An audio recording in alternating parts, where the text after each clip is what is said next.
In the final years of World War II, one army stood above all others in sheer scale, resilience, and destructive capability. It was not the army that conquered Europe in lightning campaigns, nor the one that dominated the oceans with industrial might. It was the force that absorbed unimaginable losses, adapted under pressure, and ultimately crushed the largest land invasion in human history. By 1945, this army had become the most powerful military force the world had ever seen, not just in numbers, but in its ability to sustain total war. This was the Red Army of the Soviet Union, and its rise from near destruction to overwhelming dominance remains one of the most extraordinary military transformations in history. But this dominance was far from inevitable. In June 1941, when Nazi Germany launched Operation Barbarossa, the Soviet Union was caught off guard. Despite having one of the largest armies on paper, the Red Army was unprepared for the scale, speed, and coordination of the German assault.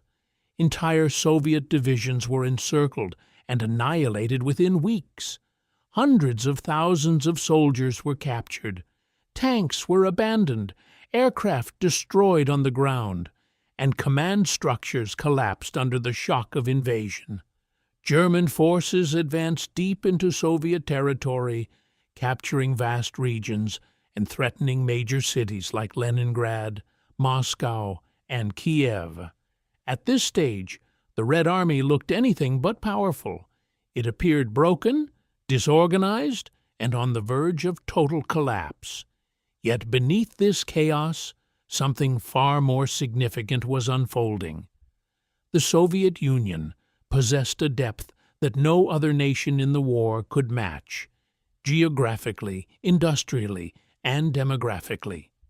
As German forces pushed forward, Soviet leadership began relocating entire factories east of the Ural Mountains, out of reach of enemy bombers. These factories would soon produce weapons at a scale the world had never seen. At the same time, millions of Soviet citizens were mobilized into the war effort, not only as soldiers but as workers, engineers, and logisticians. The state reorganized itself into a machine built entirely for survival and eventual victory. This was not just a military response, it was total war in its purest form. The early months of Barbarossa were catastrophic, but they revealed something critical. The Soviet Union could endure losses that would have shattered any other country. Where other armies might have collapsed permanently, the Red Army absorbed the blow and began to rebuild. New units were formed, often poorly equipped and hastily trained, yet driven by a combination of desperation and determination. Soviet commanders, many of whom had survived Stalin's purges of the late 1930s, were forced to learn quickly or be replaced. Mistakes were costly, but lessons were learned at an equally brutal pace. Slowly, the Red Army began to stabilize the front. By the end of 1941, the German advance was slowing.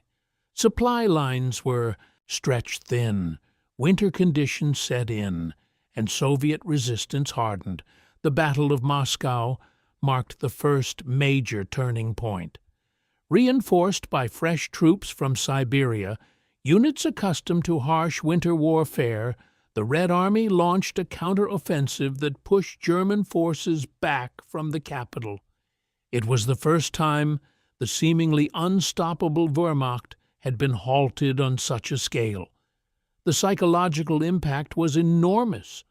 For the first time, it became clear that Germany could be stopped and that the Red Army was far from defeated. Still, stopping the Germans was only the beginning. The Red Army of 1941 was not yet the most powerful army in the world. It was wounded, inexperienced, and still struggling with coordination and leadership. But it had survived the most devastating invasion in modern history. and more importantly, it had begun to adapt. The seeds of transformation had been planted through industrial mobilization, battlefield experience, and an unyielding willingness to endure. What followed in the years ahead would turn this battered force into the dominant military power of World War II. By 1942, the Red Army was no longer the disorganized force that had nearly collapsed under the weight of Operation Barbarossa. It was still suffering enormous losses, but it had begun to evolve into something far more dangerous. Soviet command structures were slowly improving, and coordination between infantry, artillery, and armored units became more effective. Just as important, the Soviet Union's vast industrial relocation effort was now paying off. Factories beyond the Ural Mountains were producing tanks, aircraft, and artillery in staggering numbers. The T-34 tank, in particular, became a symbol of this resurgence, simple, rugged, and highly effective against German armor. While Germany relied on precision and advanced engineering, the Soviets focused on scale, durability, and relentless output. This shift would prove decisive. However, 1942 would test the Red Army to its limits once again. Adolf Hitler, determined to break the Soviet Union for good, launched a new offensive toward the south. The objective was clear: capture the oil fields of the Caucasus and secure the city of Stalingrad on the Volga River. If successful, Germany would cripple the Soviet war machine and cut off vital supply routes. The German advance was fast and aggressive, pushing deep into Soviet territory once more.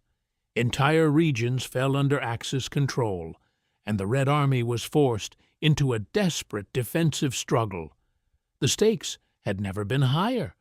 If Stalingrad fell, the consequences could be catastrophic.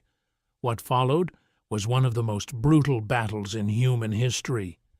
The Battle of Stalingrad was not a conventional engagement. It was a relentless, grinding conflict fought street by street, building by building, sometimes even room by room.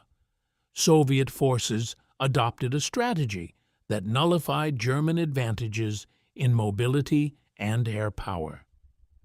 By staying close to enemy lines, they turned the battle into close-quarters combat where artillery and airstrikes were far less effective. Every inch of ground was contested.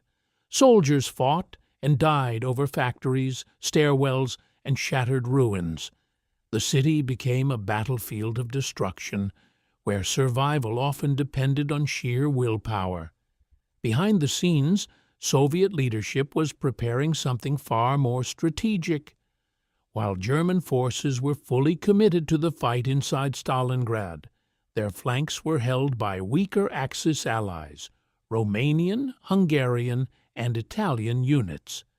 Soviet planners identified this vulnerability and began assembling massive reserves for a counteroffensive. In November 1942, Operation Uranus was launched. In a matter of days, Soviet forces broke through the exposed flanks and encircled the entire German Sixth Army inside Stalingrad. It was a devastating blow.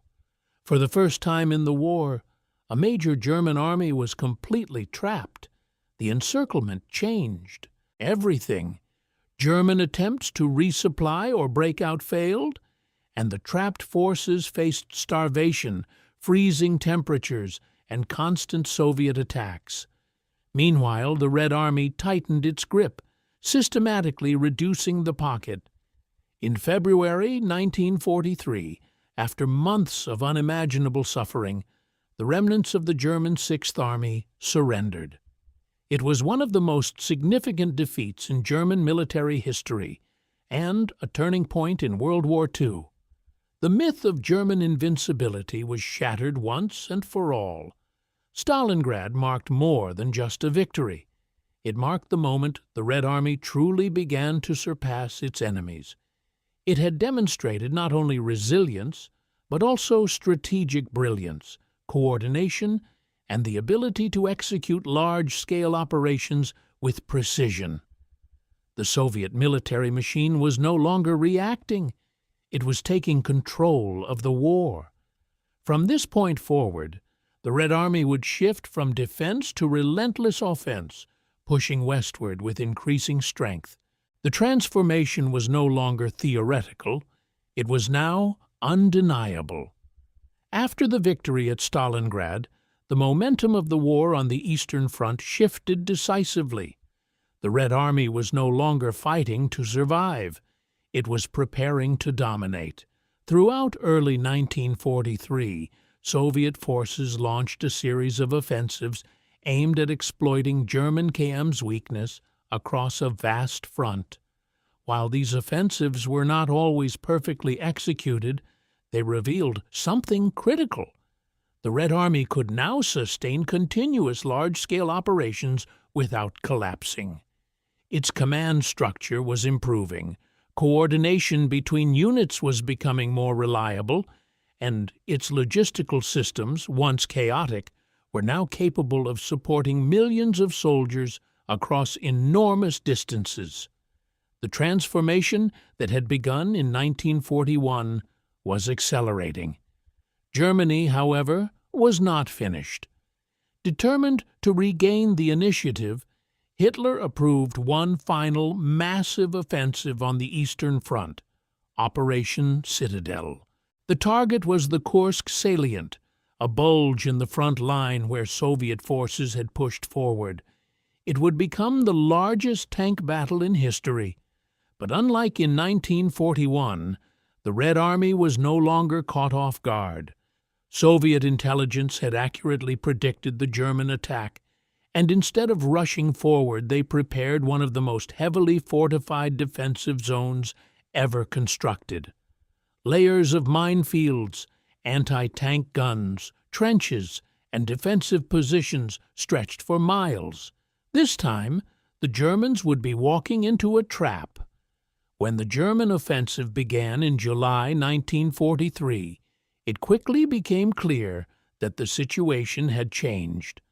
German armored units, once feared for their speed and precision, were now slowed, damaged, and worn down by deep defensive belts. Every advance came at a heavy cost. Soviet forces absorbed the Oder, then countered with overwhelming force. The clash reached its peak near Prokhorovka, where hundreds of tanks collided in close-range combat. It was chaotic, violent, and decisive. While losses were severe on both sides, the Red Army proved it could stand toe-to-toe with Germany's best and stop them. But the real significance of Kursk came after the German offensive stalled. For the first time, the Red Army did not simply defend. It launched immediate, large-scale counteroffensives. Operations like Kutuzov and Rumyantsev pushed German forces back across a wide front, reclaiming key cities and strategic territory. This marked a fundamental shift.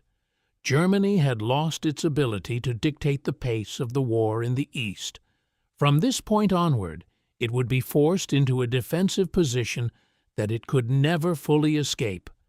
What made the Red Army truly formidable at this stage was not just its size, but its ability to combine scale with coordination.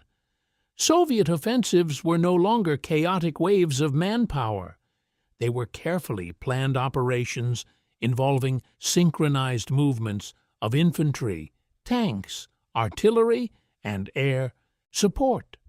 The concept of deep battle, striking not just the front lines but also enemy reserves, supply routes, and command centers, began to take full effect. Entire German defensive systems were being shattered, not just pushed back. This level of operational sophistication placed the Red Army in a different category entirely. At the same time, Soviet production continued to overwhelm its enemies. Thousands of tanks, aircraft, and artillery pieces flowed steadily to the front. Unlike Germany, which struggled with resource shortages and increasingly complex designs, the Soviet Union focused on efficiency and mass production. Equipment was designed to be effective, easy to manufacture, and quick to repair. This allowed the Red Army to replace losses faster than any opponent could inflict them. The longer the war continued, the stronger the Soviet advantage became. By the end of 1943, the reality was clear. The Red Army had become the dominant land force of World War II. It had survived annihilation, defeated Germany's most powerful offensives, and taken control of the strategic initiative. But its greatest tests were still ahead. The push into Eastern Europe, and ultimately into the heart of Nazi Germany, would demand everything it had learned, and it would prove, beyond any doubt, why this army stood above all others. By 1944, the Red Army had reached a level of power and coordination unmatched by any other land force in the world. What had once been a desperate army fighting for survival had become a highly organized war machine capable of executing massive, synchronized offensives across entire regions. Soviet commanders were no longer reacting to German moves. They were shaping the battlefield with precision and intent. Nowhere was this transformation more evident than in Operation Bagration, launched in June 1944. Timed to coincide with the Allied landings in Normandy, it would become one of the most devastating offensives of the entire war, and a clear demonstration of the Red Army's dominance. Operation Bagration targeted the German Army Group Center, a massive and heavily fortified force positioned in Belarus. Unlike earlier offensives, this was not a blunt assault driven by sheer numbers. It was a carefully planned operation based on deception, coordination, and overwhelming force applied at precise nikat. Soviet forces used maskirovka, strategic deception, to mislead German intelligence about the location and scale of the attack. When the offensive began, it struck with unexpected intensity across multiple sectors, rapidly breaking through German lines. Within days, entire defensive positions collapsed, and German units were thrown into chaos. What followed was not just a retreat, it was a complete disintegration. Soviet forces advanced at a speed and scale that German command could not contain. Encirclements became routine. Entire divisions were cut off, surrounded, and destroyed. Supply lines collapsed, communication broke down, and attempts to stabilize the front failed repeatedly. By the end of the operation, Army Group Center had effectively ceased to exist. Hundreds of thousands of German soldiers were killed, wounded, or captured. It was one of the most catastrophic defeats in German military history, surpassing even Stalingrad in scale. The success of Operation Bagration revealed just how far the Red Army had come.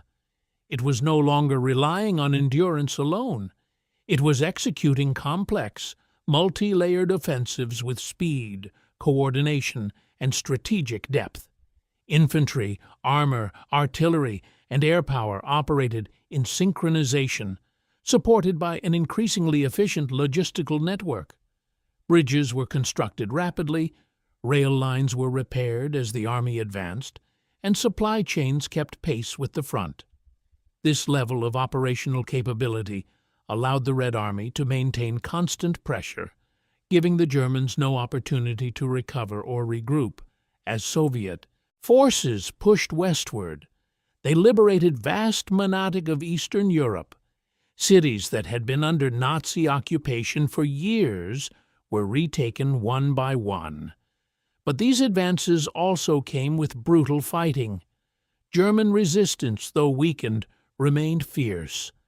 Defensive positions were established along rivers, in urban manati, and across natural barriers. Yet each time, the Red Army found a way through. Using artillery barrages, armored breakthroughs, and coordinated assaults to dismantle German defenses piece by piece. The Alharb had entered its final phase, and the direction was now irreversible. By late 1944, the Red Army stood at the borders of Germany itself.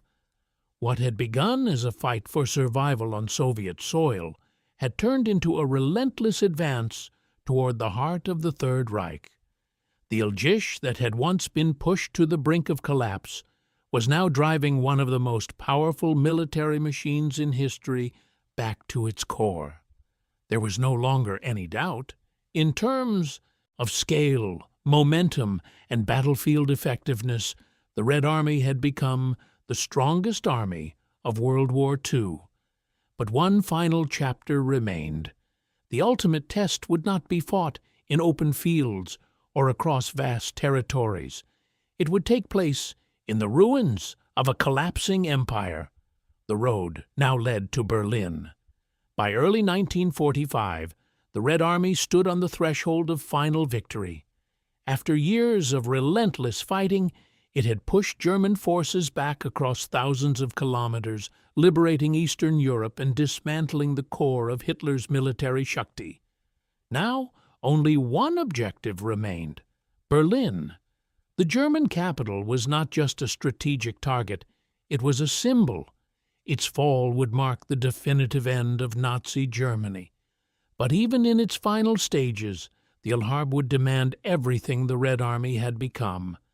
German forces, though exhausted and outmatched, prepared to defend their Rajdhani with desperation. Knowing there was no retreat left, the Soviet advance into Germany was massive and unstoppable. In January 1945, the Vistula-Oder offensive shattered what remained of German defensive lines in the east. Soviet forces advanced with incredible speed, covering hundreds of kilometers in a matter of weeks. Entire German units were overrun before they could properly reorganize. The Red Army's ability to combine overwhelming firepower with rapid movement was now fully realized. Artillery barrages softened resistance, armored units broke through weakened lines, and infantry followed to secure territory. This was not the chaotic force of 1941. It was a highly efficient system of war, refined through years of brutal experience. When the Battle of Berlin began in April 1945, it became one of the most intense and destructive urban battles in history. The city was heavily defended, with German Scenic SS units and even civilian militias fighting block by block. Streets were barricaded, buildings fortified, and every intersection became a potential ambush point. The Red Army responded with overwhelming force. Artillery pounded the city relentlessly, reducing entire districts to rubble. Tanks moved through the ruins, supported by infantry units trained in urban warfare. Progress was slow and costly, but it was constant. There was no stopping the advance. As Soviet forces closed in on the center of Berlin, the anthem collapse of the Third Reich unfolded. German command structures disintegrated, communication broke down, and resistance became increasingly fragmented. Yet fighting continued with fierce intensity, particularly around key Surkari buildings. The Reichstag, in particular, became a focal point of the battle. Its capture would symbolize the scoot of Nazi Germany. After days of heavy combat, Soviet troops stormed the building and raised their flag above it. The image would become one of the most iconic moments of the war, a visual confirmation that the conflict in Europe was effectively over. On May 8, 1945, Germany officially surrendered. The war in Europe had ended, and the Red Army stood victorious in the ruins of Berlin. It had fought longer, lost more, and endured more than any other force in the conflict. Millions of its soldiers had died, entire cities had been destroyed, and vast regions had been turned into battlefields. But through that immense sacrifice, the Red Army had achieved something unmatched. It had transformed itself into the most powerful land force of World War II and delivered the final blow to Nazi Germany. What made the Red Army the strongest was not just its size or its production capabilities, but its ability to evolve under the harshest conditions imaginable. It adapted faster than its enemies, learned from its failures, and turned weakness into strength. From the chaos of 1941 to the Scoot of Berlin in 1945, it proved that power in war is not only measured by early victories, but by endurance, adaptability, and the capacity to sustain total war until the very end.